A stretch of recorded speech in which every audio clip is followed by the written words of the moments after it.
너무 반갑습니다. 그 한국 교회를 연구하는 연구 보고서에 의하면 여러 가지 자료를 분석하고 이제 마지막 결론이 한국 교회는 100명의 교인이 있는 교회라면 구원을 확실하게 받은 사람의 수는 약 25%다. 그러니까 100명 중에 25명 정도만 여러 가지 요인을 분석해서 얻은 결론입니다. 25명만이 오늘 밤 그럴 리는 없지만, 그럴 리는 정말 없습니다만은 천국을 간다면 구원받을 사람은 25명이라는 통계가 나와 있습니다. 그런데 제가 오늘 우리 순복음 은혜교회 와 보니까 그 통계가 틀린 것 같아요. 여기는 다 갈 것 같아요. 할렐루야. 여기는 다 갈 것 같아요. 분위기도 그렇고 또 이렇게 보면 대충 알잖아요. 그죠? 오늘 여기 계신 분들은 25%가 아니고 교인 전체가 그럴 리는 없지만 오늘 밤 세상을 떠난다면 다 천국에서 뵐 분 같아요. 할렐루야. 우리 서로 박수 한번 합시다. 서로 박수 한번 합시다. 너무너무 좋아 보이고요. 은혜가 넘쳐 보이고 정말 우리 이태근 총회장 목사님 목회가 부러워 보이고 얼마나 편해하신지 몰라요. 너무너무 감사합니다. 할렐루야. 정말 훌륭한 선배님이시고 저를 이끌어 주시는 분이고 저 한참 후배입니다. 근데 머리는 제가 더 많이 빠지지 않았나요? 그래서 제가 한참 후배고 정말 우러러보는 선배님이십니다. 그동안에 2008년도에 교단이 나뉘어 가지고 10여 년을 지내다가 제가 3년 전에 흔히 말하는 그 서대문 측이라고 하는 교단의 총회장이 되었고, 우리 총회장 선배님 형님 모시고 어떻게든지 교단은 다시 하나가 되어야 되겠다. 그래서 통합을 하고 우리 이영훈 우리 여의도 순복음교회 당회장님이 대표 총회장을 하시고 제가 우리 선배 형님을 모시고 이제 총회장을 하고 있는데, 너무도 또 감사한 게 이번에 저희 재단법인 기독기대한 하나님의 성교회에서 이 외신의 운영권을 지난 2019년 12월 20일 날 받았어요. 그래서 이사를 5명이 교체되고 우선 제가 이사장이 되었습니다. 얼마나 저는 감사한지 몰라요. 감사합니다. 그리고 또 우리 이태근 우리 선배 목사님이 기도해 기도. 야 빨리 해라 빨리 해라. 3개월 만에 했어요. 3개월 만에.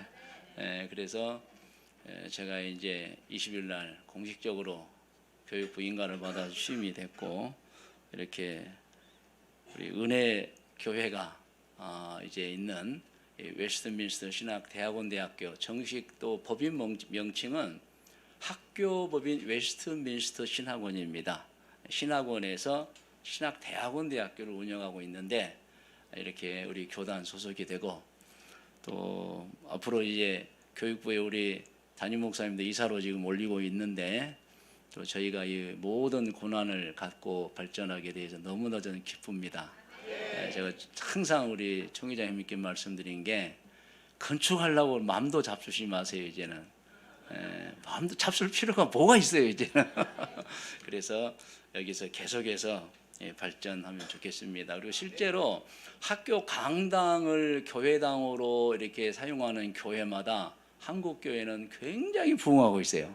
여러분 아시잖아요. 그래서 이제 우리 교단이 인수도 했고, 그래서 우리 은혜교회가 그냥 건축할 돈이 있으면 장학금 주세요.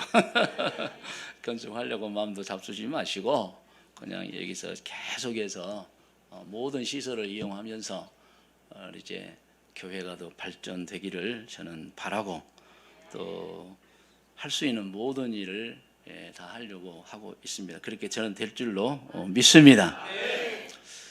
새벽에 헤어지고 또 만나셨죠? 얼마나 피곤합니까? 저도 오전 내내 해롱해롱했습니다. 오전 내내 뭐 어젯밤 2시, 3시에 자다 보니까 또 막 예배드리고 그랬지만은 또 이렇게 신년에 나오셔서 신년 특별 성회로 첫째 날을 맞게 돼서 너무 영광스럽고요. 저는 오늘 제목은 의인과 그 가족들이 받는 복입니다. 한번 저를 따라해주세요. 의인과 그 가족들이 받는 복. 무엇을 제가 하나님의 말씀을 통해서 말씀 대언하는 줄 아시겠죠? 의인에 관해서 말씀을 드리는 거예요. 의인에 관해서 오늘 말씀을 드리고, 그 의인이 얼마나 행복하며 또 의인 때문에 그 가족들이 얼마나 살맛나고 행복하게 또 하나님께 복을 받는가에 관해서 말씀을 대언하도록 하겠습니다. 시편 37편 25절에서 26절을 보면은 이런 말씀이 있어요. 내가 어려서부터 늙기까지. 나는 누구예요? 다윗을 말합니다. 다윗은 한 나라의 왕이었어요. 장군이었어요. 그도 나이가 많이 들었어요. 하나님의 성령의 감동으로 이제 말씀을 막 이제 하기 시작하면서 내 인생의 전체의 경험을 통해 한 가지를 발견했다. 그것은 의인이, 올바른 사람이, 믿음이 좋은 사람이라고 봐야 돼요. 물론 나중에 설명을 하겠지만은 계명을 잘 지키는 사람. 의인이 버림을 당하거나 그의 자손이 걸씨감을 보지 못했다. 실제로 그렇습니다. 숙명여대에 지금은 석좌 교수로 계시는 이만열 교수께서 일반 사학자이면서 교회 역사 연구가입니다. 이분이 기독교 100년사라는 한국교회에 아주 정말 둘도 없는 책을 쓰신 분이 그분이에요. 일반 사학자인데 교회 연구를 많이 해요. 이분이 언젠가 신문에 발표한 게 있어요. 본인이 초기 기독교 교회 목사 장로님들, 과거에 영수들이라 그랬잖아요. 그분들의 자손들을 쭉 표본을 놓고 추적을 해봤더니 전부 다 잘 되었더라는 거예요. 할렐루야. 자손들이 다 잘 되었다는 거예요. 그래서 표본을 놓고 목사님, 장로님, 교회 지도자들의 모든 자손들을 표본을 가지고 검사해봤더니, 조사해봤더니 다 잘 됐더라는 거예요. 그보다 몇 천년 전에 다윗은 이미 답을 딱 냈어요. 내가 평생을 살면서 내가 한 가지 진리를 깨달았다. 그것은 의인이 버림을 당하거나 그의 자손이 걸씨감을 보지 못하였다는 거예요. 할렐루야. 26절은 좀 따라해주세요. 그는 종일토록 은혜를 베풀고 꾸어주니 그의 자손이 복을 받는도다. 여러분, 의인의 모습을 보면은 마음이 좋아요. 그래서 은혜도 베풀고 꾸어도 주고 의인들의 모습이에요. 여러분, 사람들이 존경 안 할 수가 없어요. 하나님이 기뻐하지 않을 수가 없어요. 여러분, 저희 교회에서도 가만히 보면은 어떤 분이 집사님인데 지난 9월 달에 저에게 1,000만 원을 가져왔어요. 가져와가지고 자기가 몇 년 동안 모은 건데 소문에 듣기로 필리핀에 가면은 1,000만 원이면 교회를 건축한다는 말을 듣고 한국에서 교회 건축은 못하겠고 목사님이 1,000만 원을 드릴 테니까 필리핀 선교사에 한두 목사님이 알아서 전달해 주셔서 교회 하나 건축하기. 사실 필리핀은 1,000만 원이면 되니까 그것도 필리핀 도시 말고요. 시골로 가면 1,000만 원이면 교회를 건축해요. 제 평생에 교회 하나 건축하고 싶습니다. 필리핀에 이런 분들이 있어요. 어떤 분은 매년 크리스마스만 되면은 그분도 그렇게 넉넉한 분은 아닌데 저한테 늘 이렇게 100만 원씩 주면서 목사님이 다니시다가 어려운 사람이 있으면 이 돈으로 좀 도와주세요. 근데 사실은 한 보름 전에 시골에 있는 경북에 있는 목사님이 저에게 편지가 왔어요. 총회로. 부임을 해보니까 여름에 부임해서 몰랐는데 11월 달이 되고부터 너무 춥습니다. 이 교회가 조그만 교회인데 보일러가 안 들어간대요. 그래서 그거 좀 해줬으면 좋겠습니다. 그래서 제가 벌써 생각난 게 성탄절이 되면 100만 원이 들어오니까 할렐루야. 그거 저 도와줘야겠다 했어요. 제가 그분한테 그랬어요. 내가 틀림없이 도와줄 테니까 우선은 공사를 해라. 그러니까 그럼 목사님 믿고 외상으로 공사하겠습니다. 외상으로 공사해. 그분이 외상 안 준다면 나한테 전화해. 내가 누구라고 얘기하면서 해주세요. 내가 반드시 성탄절을 갚겠습니다. 근데 딱 성탄절 전날 100만 원 가져와서 보내줬어요. 할렐루야. 가만히 보면은 그런 분들이 굉장히 많아요. 물론 목회자에게 지금 헌금 그 얘기를 제가 드리는 말씀이 아니고, 그는 종일토록 은혜를 베풀고 구워주니 그의 자손이 복을 받는도다. 할렐루야. 의인들의 모습이에요, 여러분. 근데 복을 어떻게 받느냐? 하나님의 복을 주시는 거예요. 여러분, 의인에게는 하나님의 복을 주십니다. 의인의 자손에게는 하나님의 복을 주십니다. 물론 사람도 얼마나 좋겠어요. 의인이고 의인의 자식들을 얼마나 여러분 존경하겠어요. 저희 할아버지가 장로님이셨는데 교회를 많이 개척을 했어요. 장로님이시면 개척을 했어요. 저희 아버지가 처음에 교회를 안 나가세요. 잘 나가시다가 왜 안 나가냐면은 나중에 알고 보니까 할아버지가 너무 땅 논을 팔아가지고 교회에다 바치니까 장남인 나한테 돌아올 재산이 없어질까 싶어서 시험이 들었대요. 교회를 안 나가세요. 우리 어머니 보고 당신 나가지 말라고. 근데 또 핑계거리가 좋은 게 뭐냐면은 우리 아버지가 학교 선생님이다 보니까 전근을 많이 다니세요. 아버지가 뭐라고 하면 제가 이번에 이 학교로 갔습니다. 이번엔 저 학교로 갔습니다. 그래가지고 제가 뭐 교회가 멀어서 못 가면 핑계 이 핑계 저 핑계 대고 교회를 안 나가세요. 그러더니 50대 초반에 어느 날 누가 전도도 안 했는데 우리 할아버지가 이제 교회 가자고 말씀도 안 해요. 그런데 본인이 교회를 가시는 거예요. 할렐루야. 본인이 교회를 나가시는 거예요. 할아버지도 연세가 많이 드셨죠. 할아버지 그 모교에 본인이 가세요. 제가 뭐 오래된 일이지만은 저도 나이 꽤 들었습니다. 지금 이 머리 보면 나이 좀 많아 보이잖아요. 군대에서 한번 휴가를 나갔어요. 그래서 아버지를 모시고 식사를 하는데 이 어르신이 밥을 앞에 두고 기도를 3분 이상을 하는 거예요. 교회를 안 나가셨다니까요.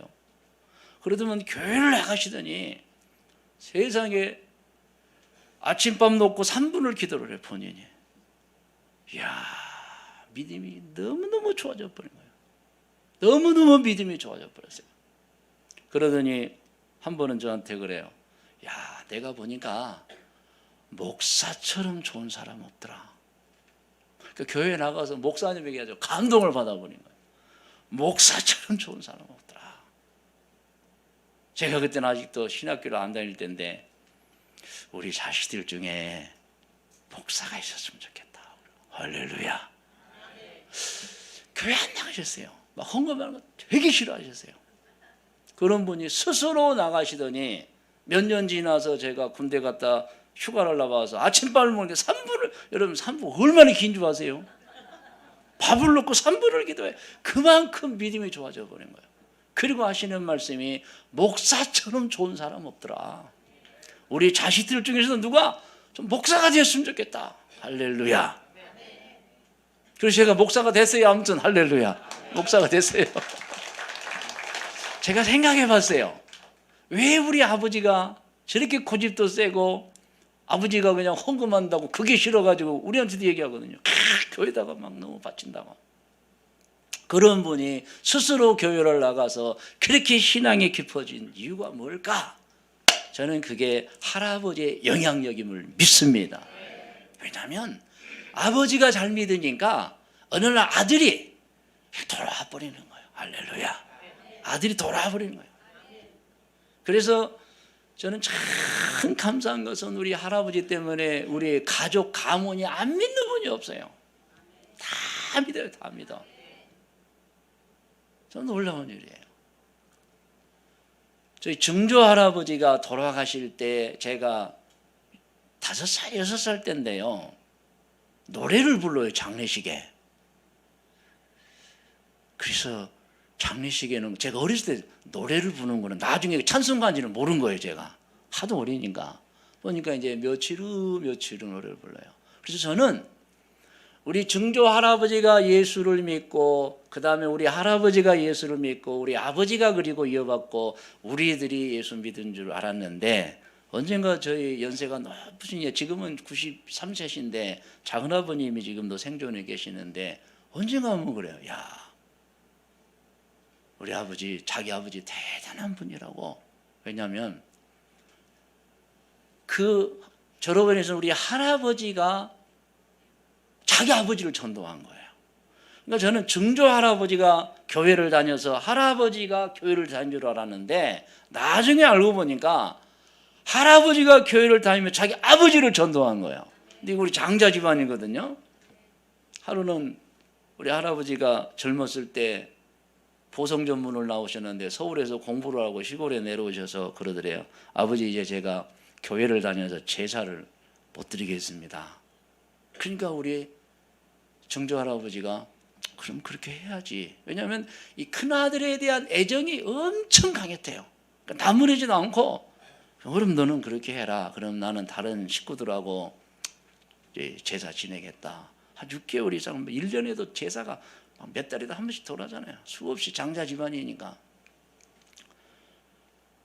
그러다가 어느 날 우리 할아버지가 교회에서 보니까 자기 아버지가 교회에 딱 앉아있더래요. 저분이 왜 왔을까? 그 다음 주에도 또 앉아있고 그 다음 주에도 또 앉아있고 그러더만 자기를 부르더래요. 우리 할아버지를 이제 증조 할아버지를 부르더래요. 나는 내 자식이 교회를 다닌다 그래서 한번 구경 가봤다. 도대체 교회가 뭔지 왜 우리 아들이 제사를 안 지내고 추모라고 하는지 그리고 결론을 맺었다. 목사님 설교 참 좋은 말만 하시더라. 그렇게 하시더라고요. 할렐루야. 그래서 저는요 좋은 말만 하고 살아요. 할렐루야. 목사는 참 설교하는데 좋은 말만 하시더라. 그래서 나도 교회를 나가기로 했다 그러는 거예요. 할렐루야.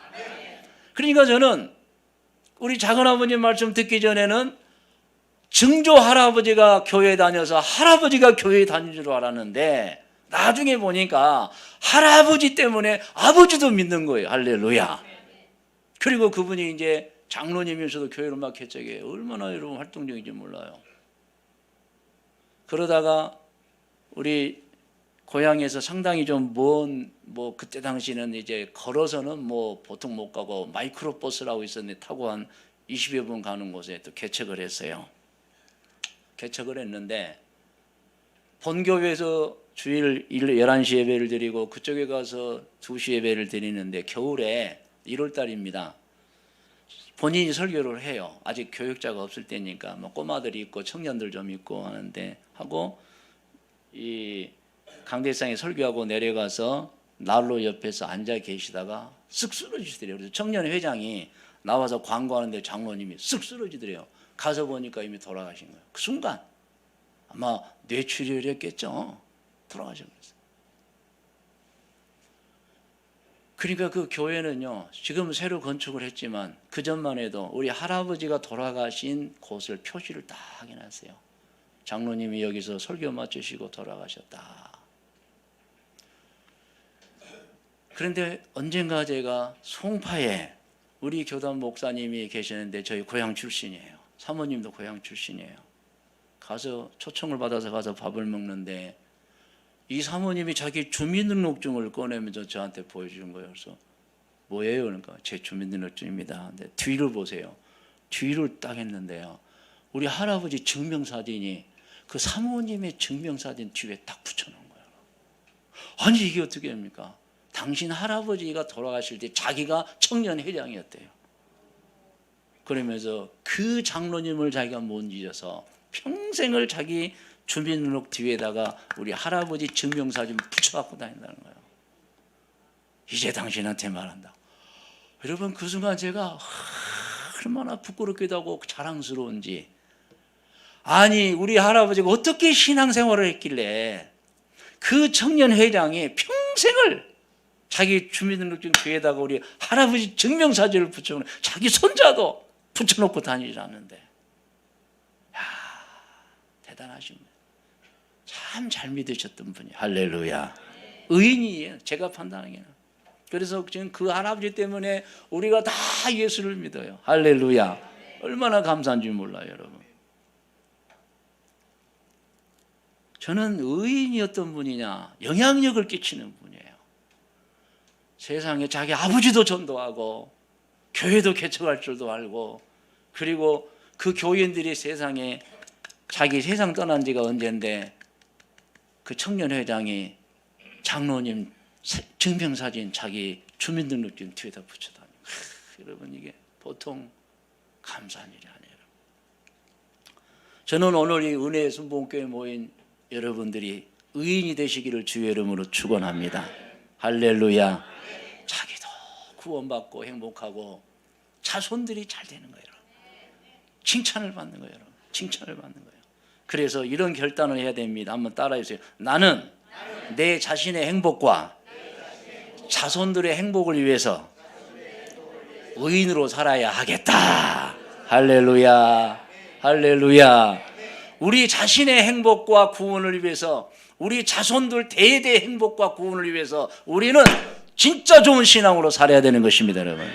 할렐루야. 많은 사람들의 소원이 뭐예요? 사실은 가정입니다.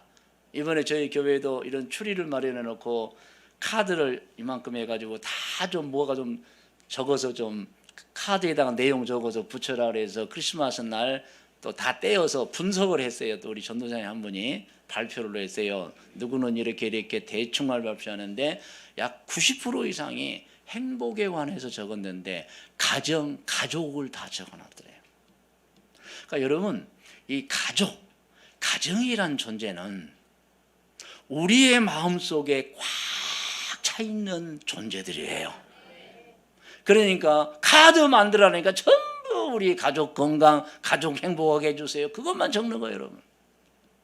이렇게 가정이라는 것은 우리에게 정말 필요하고 우리에게 있어서 모든 행복을 주는 생수의 근원이에요. 그런데 내가 의롭게만 산다면, 내가 좋은 신앙으로만 산다면 하나님이 나뿐만 아니고 내 가족들에게, 가정에 복을 주신다는 것입니다. 할렐루야. 그러므로 여러분, 우리가 올바르게 살아야 되는 이유는 뭐냐? 내 자신의 행복과 구원도 있지만은 이 가족들 여러분, 가족은요 아무리 같이 있어도 불편함이 없는 게 가족이에요. 손님이라도 한 분 오시면 좀 불편하잖아요. 좋기는 좋지만 가족은요 전혀 불편하지가 않아요.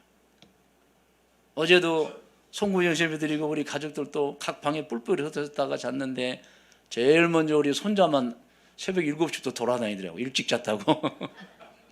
그래도 우리는 또 자. 이 방 열어보고 저 방 열어보고. 내가 깼어요. 보니까 우리 아들 예배도 자고 뭐 다 자. 그래도 불편함이 없어. 내가 햇반 대가지고 먹는데 우리 집사람이 부시 일어나도 막 아무 이상 없어. 할렐루야. 만일 남이라면 막 서로 불편하잖아요. 여러분이 가족이란 건 불편하지가 않아요. 그냥 이 사람은 저희라고 저 사람은 저희라도 다 괜찮아. 이게 가족이에요.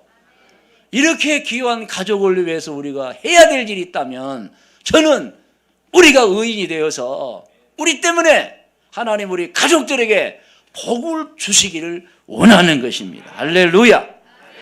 저는 그래서 오늘 본문 말씀으로 권면을 드리는 것은 여러분 자신과 가족들을 위해서 정말 올바르게 사시기를 바랍니다.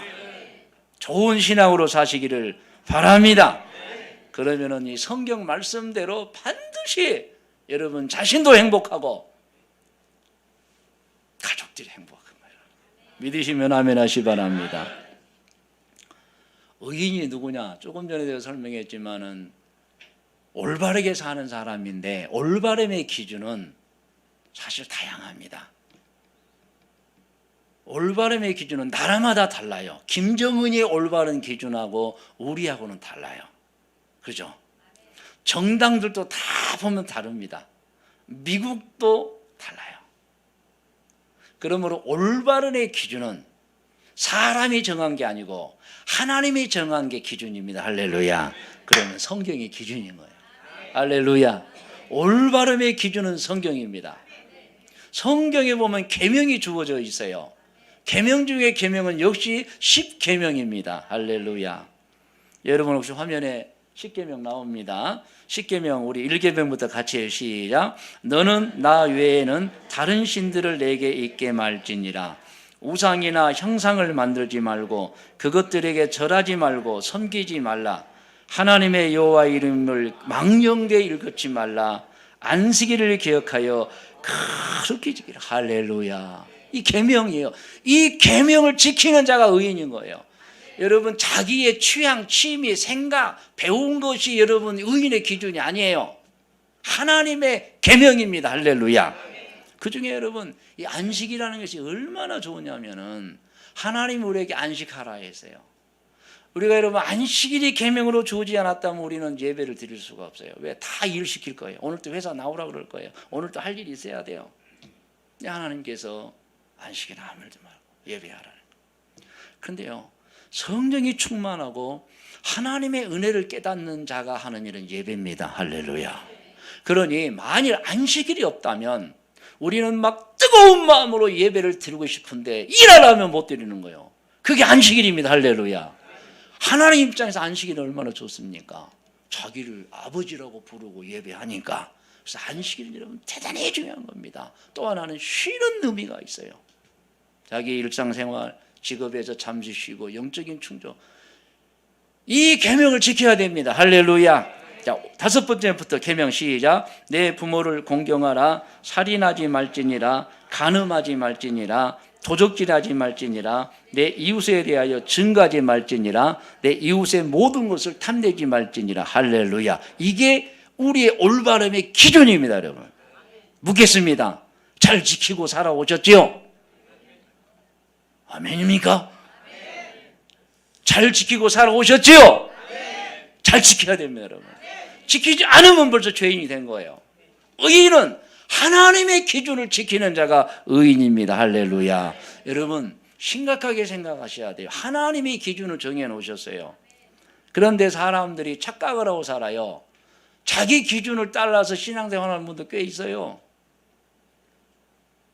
하나님이 내가 널 모른다고 말할 수밖에 없잖아요. 너 식으로 신앙생활 했으니까. 우리 교회에도 그런 분들이 있어요. 여러분 좀 심각한 말씀 하나 같이 읽도록 하겠습니다. 마태복음 7장 20절로 23절 함께 읽어요. 이러므로 그들의 열매로 그들을 알리라. 나더러 주여 주여 하는 자마다 다 천국에 들어갈 것이 아니요 다만 하늘에 계신 내 아버지의 뜻대로 행하는 자라야 들어가리라고 나와 있어요. 22절 나중에 뭐 이런 일도 있다는 것이 시작. 그날에 많은 사람이 나더러 이르되 많은 사람이 여러분 적은 숫자 아니에요. 이르되 시작. 주여 주여 우리가 주의 이름으로 선지자 노릇하며 주의 이름으로 귀신을 쫓아내며 주의 이름으로 많은 권능을 행하지 아니하였나이까 하리라도 그들이 어느 한순간은 믿음으로 그런 일을 했지만 나중에 보니까 자기 위주의 신앙생활을 했던 거예요. 23절 읽어 시작. 그때에 내가 그들에게 밝히 말하되 내가 너희를 도무지 알지 못하니 불법을 행하는 자들아 내게서 떠나가라 하리라 그랬어요. 여러분은 어떤 식입니까? 여러분은 정말 내가 내 식으로 신앙생활을 하지 않고 하나님 식으로 하나님의 정해준 법대로 신앙생활을 한다고 확실히 믿습니까? 여러분 이걸 확실히 믿고 그렇게 하지 않으면 나중에 많은 사람이라고 성경에 나와 있어요. 제가 교회 다니고 제가 직분이 무엇이었고 왜 제가 여기서 지옥으로 가야 됩니까? 나는 더 몰라. 이런 일이 발생할 수밖에 없는 거예요. 여러분 그래서 우리 그리스도인들이 깊이 깨달아야 되는 것은 내 신앙이 지금 올바른지 올바르지 않는 건지 내가 알고 있는 것이 바른지 바르지 않은가를 좀 점검할 필요가 있어요. 고린도 후서 13장 5절을 같이 읽겠습니다. 시작. 너희는 믿음 안에 있는가? 너희 자신을 시험하고 너희 자신을 좀 확정해. 이것은 스스로를 평가해 보라는 거예요. 여러분 혹시 스스로 평가하고 사십니까? 자기 신앙을 뭐 사업은 평가하고 직장에서도 평가하고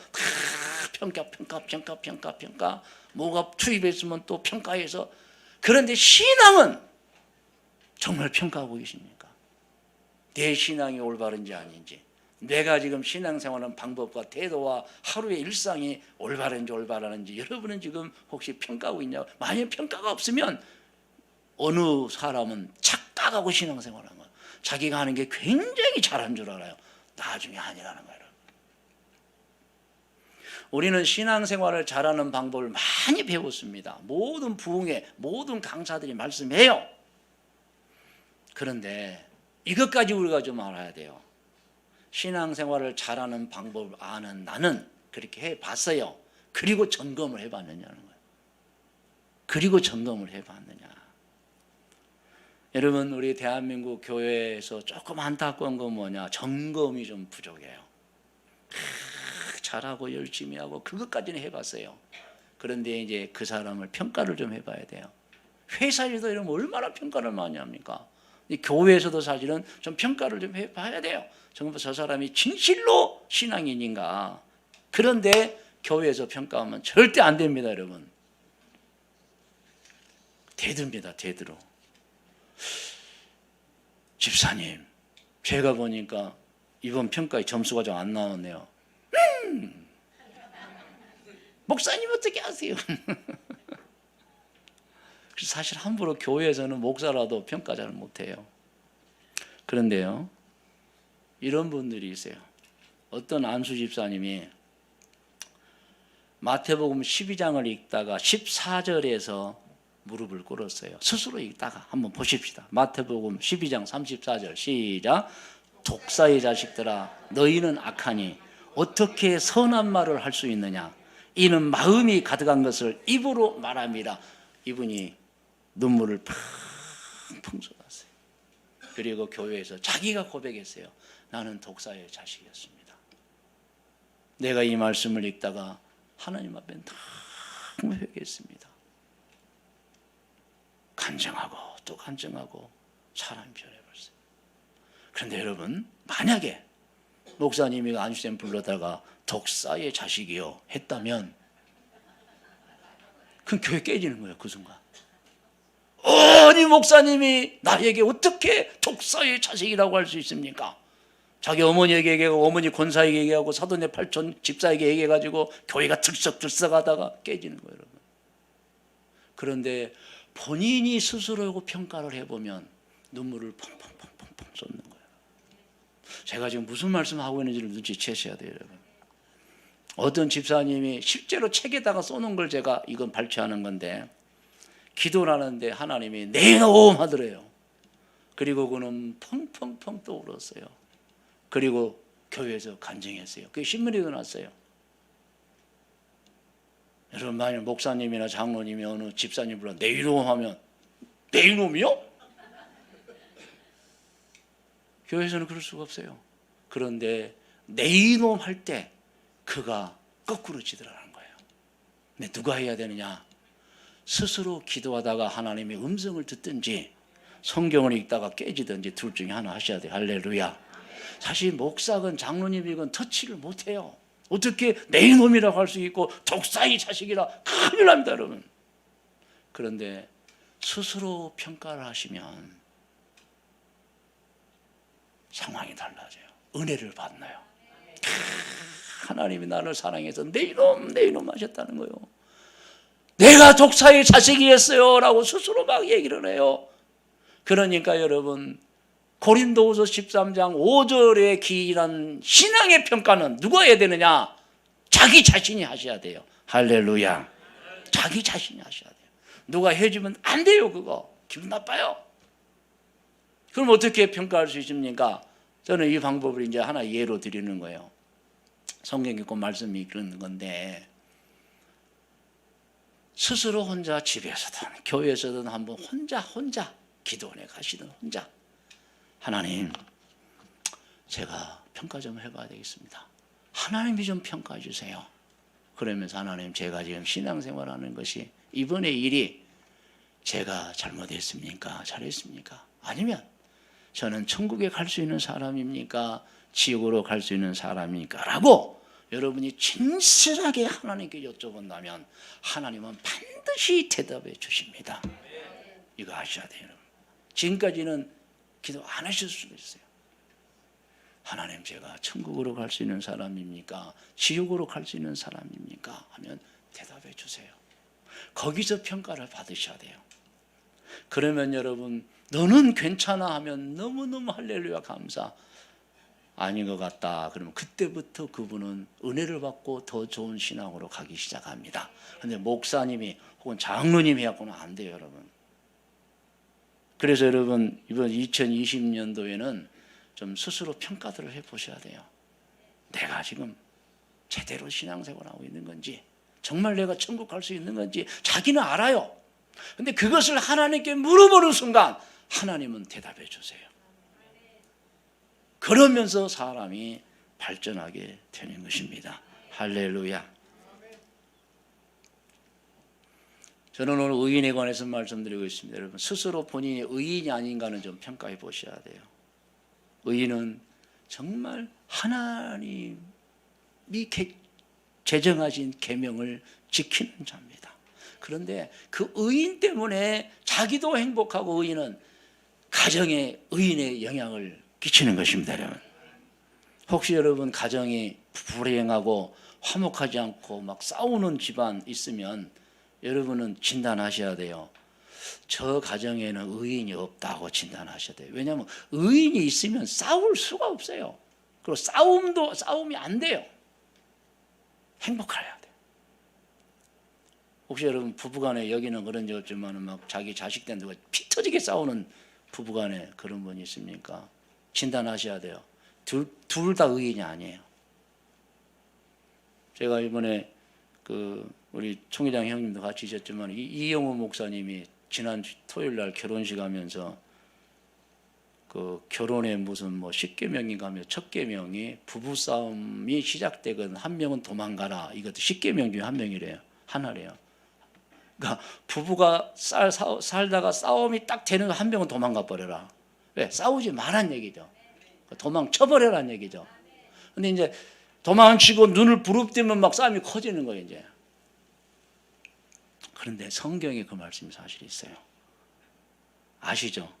요한복음 12장 24절 크게 한번 읽어요. 시작. 내가 진실로 진실로 너에게 이르노니 한 알의 밀이 땅에 떨어져 죽지 아니하면 한 알 그대로 있고 죽으면 많은 열매.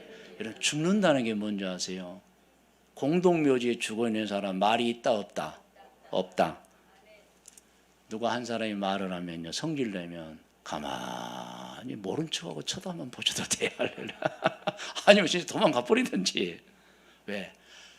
한 알의 밀이 땅에 떨어져 썩지 아니하면 열매가 없는 거예요, 여러분.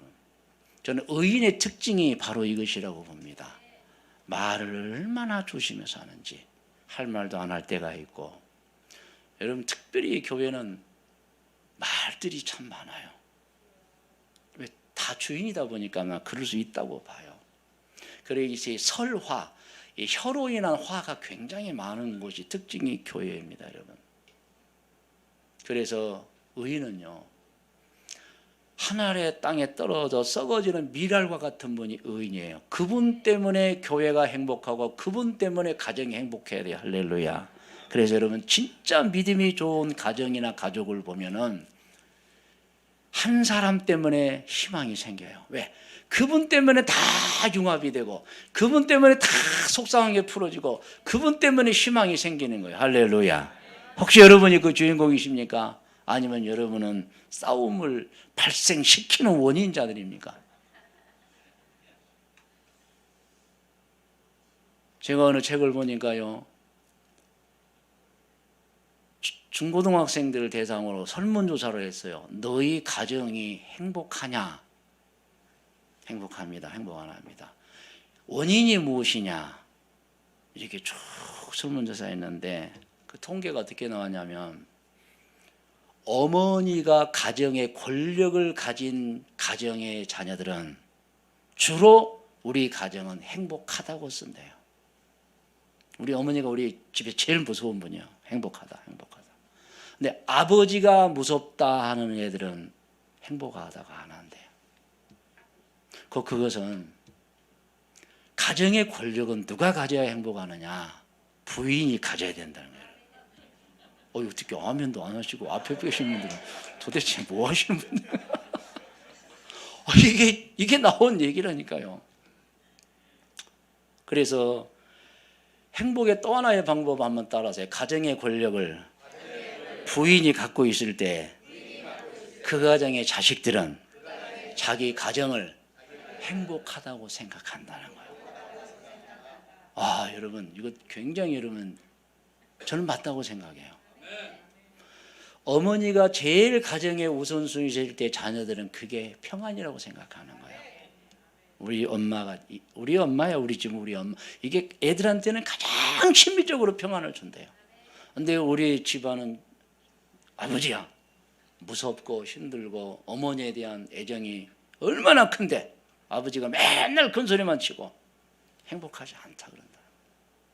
저는 그래서 한번 실천했어요. 저희 가정의 권력을 모든 걸 우리 집사람이 사실 뺏어 갔어요. 할렐루야. 뺏어 갔어요.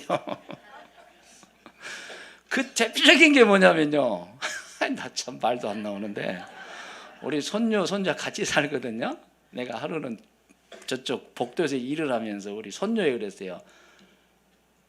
할아버지 방에 가서 여기 뭐 가져와. 그러니까 얘가 6살 먹은 애인데 이제 7살 됐어요. 나를 가만히 쳐다봐요. 왜? 그러니까 그 방은 할머니 방인데요. 아니 나한테 하는 소리가 그 방은 할머니 방인데요. 왜 할아버지가 그 방 주인이냐는 거예요. 얘가 정색을 하고 그 방은 할머니 방인데요. 그러니까 할머니 방에 가서 찾아오라는 거 다 가져 찾아와. 그러니까 우리 손자 손녀는 이미 우리 할아버지가 아무것도 아닌 줄 깨닫고 살고 있어요. 근데 제가 속으로 기쁜 게 얘들이 질서를 아는구나. 제 할머니가 최고인 줄 아는구나. 일단 기뻐요 사실은. 뭐 그렇게 되기까지는 엄청난 그 과정도 있고 동기도 있었어요. 그 사람이요 아파봐야 되겠더라고요, 그죠? 저도 한때 목이 좀 뻣뻣했었는데, 근데 아파 보니까 부인 아니면 살 소망이 끊어져 버리더라고. 정말입니다. 그 대표적인 게 뭐냐면은 제가 수술을 한 번은 하고 또 안 좋아서 수술을 또 한다고 하면서 나한테 보호자 어디 갔냐고 그래서 내가 그랬어요. 선생님 저한테 말씀하시면 돼요. 그래서 그것도 금방 졌죠? 아니라고.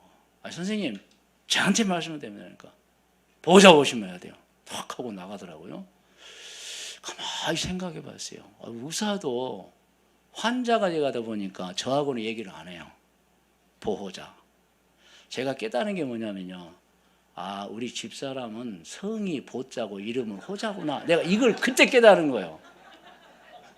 정말입니다. 그것도 보통 병이 아니에요. 저는 간을 이식했잖아요. 여러분 그 정도는 해봐야 됩니다. 할렐루야. 제가 간 이식을 했는데 얼굴이 새카맣게 죽어갔어요.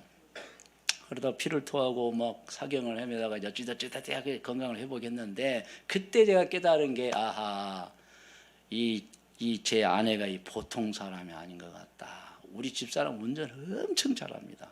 제가 아프고 난 뒤로부터 우리 집사람이 나를 싣고 다니면서 운전을 배워버렸어요, 그냥. 그래서 저는 그런 계기를 통해서 이 아내에 관한 이건 보통 관계가 아니야. 나의 보호자구나. 이걸 깨달았어요. 그러다 보니까 이 깨달음이 실생활이 실천이 되잖아요. 그러면서 이제 우리 집사람이 우리 집에 드디어 차루로 등극을 하셔가지고 근데 그게 자연스럽게 되더라고요. 근데 사실 여기 앞에 계신 분은 이미 주권이 없는 분 같아. 내가 보니까 전부 고개 끄덕끄덕하고 막 눈가에 눈물도 있고 그래 지금. 우리 처지를 어떻게 잘하시냐. 근데 뭐 연세 드시면 다 뺏긴대잖아요. 근데 실제로 뺏겨야 되는 거예요. 그게. 여러분 의인일수록 말 함부로 안 하고요. 의인일수록 싸납게 안 합니다. 의인일수록 자기 주장을 강하게 여기지 않아요. 그러다 보니까 상대가 높아지는 거예요, 여러분. 여러분 오늘 여기 참석하시는 성도님들, 여러분 가정이 얼마나 소중한 존재고 가족이 얼마나 소중한 존재입니까? 그렇다면 여러분이 의인이 되셔야 됩니다. 그래야지 가정이 행복해지는 거예요. 사실 우리 기독교 안에서 이런 말은 할 수 있어요. 기독교인의 변화는 성질을 잘 낸 사람이 성질을 안 내는 게 변화입니다. 그분이 주일날 교회를 잘 간다, 그거 갖고는 평가가 안 돼요. 왜냐하면 교회 잘 가고 교회에서 성질 내거든 그 사람. 그러니까 며느리들이 시어머니가 다니는 교회 잘 안 다니려고 그래요. 집에서 엄청나게 성질 내놓고 가서 권사님 하고 있으니까 그 꼴 보기 싫다고 잘 안 오는 거죠. 솔직히 말씀드리는 거예요. 근데 막 며느리가 너무 시어머니 존경하면 막 어머니 가는 곳에 내가 갑니다 하고 따라오죠. 그러니까 기독교인의 변화는 성질을 잘 안 내는 거예요, 여러분. 여러분 기억하셔야 됩니다. 그래서 누가복음 6장 43절로 45절을 같이 읽어요. 시작. 못된 열매 맺는 좋은 나무가 없고 또 좋은 열매 맺는 못된 나무가 없느니라. 나무는 각각 그 열매로 하나니 가시나무에서 무화과를, 찔레에서 포도를 따지 못한다. 이것은 이미 성질 나쁜 사람은 마음이 나쁘다는 얘기를 제가 지금 말씀하고 있는 거예요. 성경을 통해. 45절 시작. 선한 사람은 마음에 쌓는 선에서 선을 내고 악한 자는 그 쌓은 악에서 악을 내나니 이는 마음에 가득한 것을 입으로 말하는 거예요, 여러분. 그래서 입으로 나오거나 표정으로 나오는 모든 건 이미 그 마음이 나오는 거예요. 그래서 여러분 예수님께서 마태복음 11장 28절로 23절에 주신 말씀 함께 읽어요. 시작. 수고하고 무거운 짐진 자들아 다 내게로 오라. 내가 너희를 쉬게 하리라. 나는 마음이 온유하고 겸손. 그러니까 쉬게 해준다고 오라고 초청해서 한 가지는 배우라는 것이. 시작. 나의 멍에를 메고 내게 배우라. 그리하면 너희 마음이 쉼을 얻으리니 이는 내 멍에는 쉽고 내 짐은 가볍다. 사실 할 수 있어요. 뭡니까? 온유하고 겸손. 그래서 우리 기독교인들의 그 훈련 중에 훈련은 성품 훈련입니다. 사실은 마음을 온유하고 겸손하게, 그러니까 따뜻하고 부드럽고 항상 다른 사람을 귀하게 여기는 게 겸손이에요. 나보다 남을 위로 여기는 마음보다는 그는 소중한 존재라고 내가 느낄 때 어떻게 감히 그에게 싸납게 굴고 악을 쓰고 그럽니까? 귀한 분인데. 여러분 대통령 뭐 맞대면 막 악 쓰고 그럽니까? 물론 정당이 달려면 악도 쓰지만 진짜 귀하면 그 성질을 못 내는 거예요. 여러분 저는 우리 모든 대한민국의 기독교인들이 마음이 좀 따뜻하고 부드러워야 돼요. 할렐루야. 그래야지 불신자들이 우리를 좋아하는 거예요. 여러분 목회자나 장로가 여러분 싸납게 하면 교인들은 이해할 수 있어요. 목사님 얼마나 화가 나서 저럴까 하는데 밖에 있는 사람은 이해 안 해요. 우리 전도의 길이 막혀버리는 거예요, 여러분. 여러분 오늘 의인은 결국에 우리가 파고 들어가 보니까 온유와 겸손의 성품을 갖고 있더라. 그런데 이러한 사람에게 주는 복을 제가 소개하고 마치겠습니다. 열왕기상 11장 11절로 13절입니다. 시작. 여호와께서 솔로몬에게 말씀하시되 내게 이러한 일이 있었고 또 내가 내 언약과 내가 내게 명령한 법도를 지키지 않. 솔로몬도 오늘날 지키지 않았어요. 어떤 일이 일어납니까? 내가 반드시 이 나라를 내게서 빼앗아 내 신하게 주리 심판하겠다. 그런데 12절은 반전이 일어납니다. 시작. 12절. 그러나 내 아버지 다윗 때문에 심판을 유보하겠다는 거예요. 내 세대는 안 하겠다는 거예요. 심판은 주어졌어요. 죄는 반드시 심판받아야 됩니다. 그런데 솔로몬 너 때는 안 하겠다. 죄는 더 가졌지만 왜? 아버지 때문이에요. 아버지 때문에 자식의 심판을 유보하는 거예요. 믿으시면 아멘. 이 얼마나 우리가 의인이 되어야 하는가의 정당성 근거가 여기에 있어요. 나 때문에 자식이 복을 받는 거예요. 내 아버지 다윗 때문에 심판 못하겠다. 할렐루야. 여러분 창세기 7장 5절로 10절을 보면 뜨거운 내용이 있습니다. 읽어요. 5절부터 노아가 여호와께서 자기에게 명하신 대로 다 준행하였더라. 홍수가 땅에 있을 때 노아가 600세라. 노아는 아들들과 아내와 며느리들과 함께 홍수를 피하여 방주로 들어갔고 10절을 읽어요. 시작. 7일 후에 홍수가 땅에 덮여 어떻게 됐습니까? 하늘의 궁창이 터져서 물이 내려오고 땅의 샘이 터져서 물이 올라와서 모든 높은 산이 잠겨버렸어요. 150일을 잠겨버렸어요. 코로 호흡하는 거 다 죽었어요. 방주에 있는 존재들만 살았어요. 노아는 의인이요 당대의 완전한 자라고 창세기 6장에 노아는 자기 때문에 아내도 살리고 며느리도 살리고 3명의 아들들도 살렸어요. 이게 의인입니다. 의인 때문에 다 사는 거예요. 근데 어떤 가정은 그 사람 때문에 다 망해요.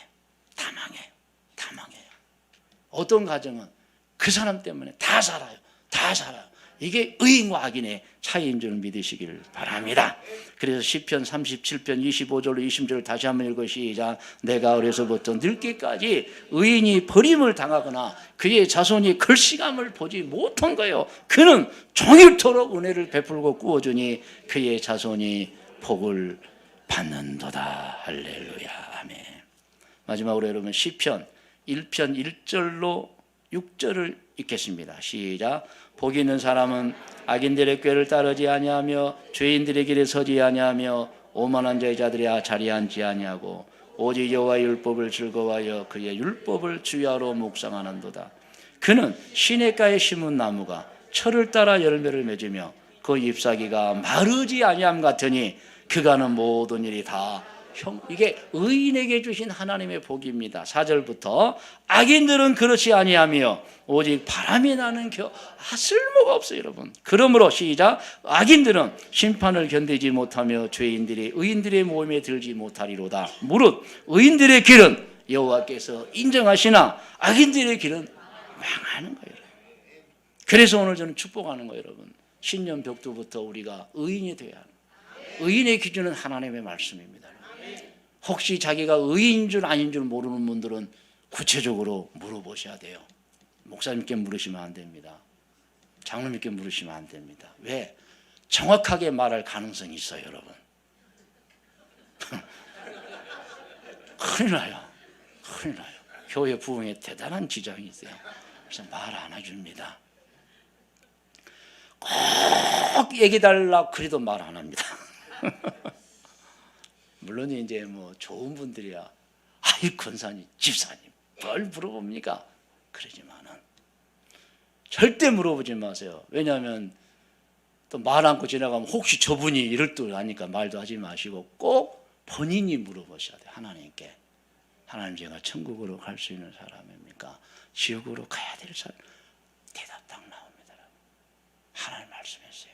여러분의 마음이 이미 구름같이 피어올라 버려요. 꼭 여러분 스스로 평가해 보셔서 정말 의인이 되시기를 바랍니다.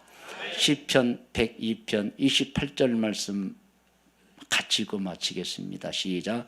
주의 종들의 자손은 항상 안전히 거주하고 그의 후손은 주 앞에 굳게 서리이다 하였도다.